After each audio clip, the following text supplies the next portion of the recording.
How much soda will we need to create at home with a home machine to make it more environmentally friendly than single-use bottles? Let's take a look. These are the results of our research, and I'll walk you through them now. So we have various different types of bottles across the x-axis here so we can compare them. We have glass, aluminum, and then two types of plastic.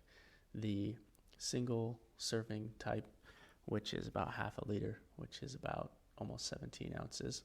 And then we have the larger, you can call this the family size, the 2-liter bottle of soda. On the y-axis, this is the number of liters that would need to be created using a home soda machine before it becomes more environmentally friendly or has a lower global warming potential than each of these types. So a couple quick takeaways. We can see that glass is the least efficient with the biggest environmental impact per liter delivering soda, while the bulk 2-liter is the most environmentally friendly. So quick takeaway there, if you are going to buy single use, especially if you're buying for multiple people, 2-liter is going to have the lowest impact. So glass, as I mentioned, with the biggest footprint, you're going to have to create 33 liters via a home soda machine before it becomes more environmentally friendly than just buying glass bottles.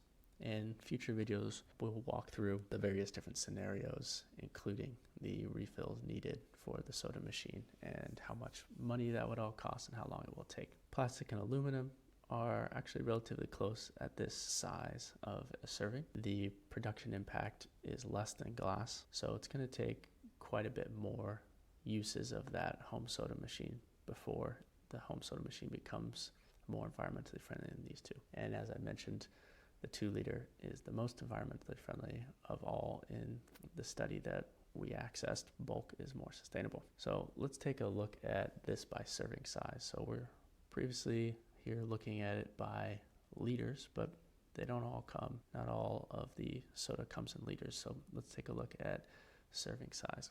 So here are the different serving sizes that were studied in the research paper that we've referenced. We have a 25-ounce glass bottle, and I will speak to that in a minute because that's not the standard size that we usually get, at least not in the United States.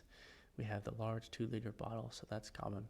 The small 16.9 half-liter bottle, so this is typically the standard serving size that you'll see in the store. And we have aluminum at 12-ounce cans. So when we look at this, we can see that since cans are a little bit more effective or have a little bit lower of an environmental impact than the glass, and because the serving size is smaller, this number is going to go up here. So you'd have to essentially offset 174 cans before the home soda machine becomes more environmentally friendly. In other words, you would need to, instead of drinking 174 cans, replace that with soda from your soda machine, your home soda machine. A couple other takeaways here. We have the PET large bottles.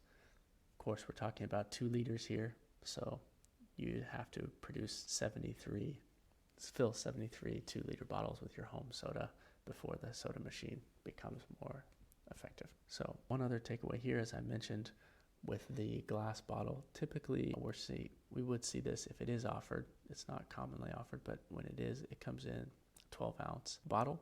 So in that case, you'd have to actually increase this number quite a bit. Now, we're careful to just take numbers directly from the study and not extrapolate too much. So give or take, this is going to be about twice, maybe a little bit more than twice, just to give you an idea for how many bottles would need to be offset if you were buying just glass bottles. And finally, I do take into account having to have a refill of the carbon, the C, and also the flavoring refills. So we'll see that in the next couple of videos that explain how long it would take you to reach break even and how much that's going to cost.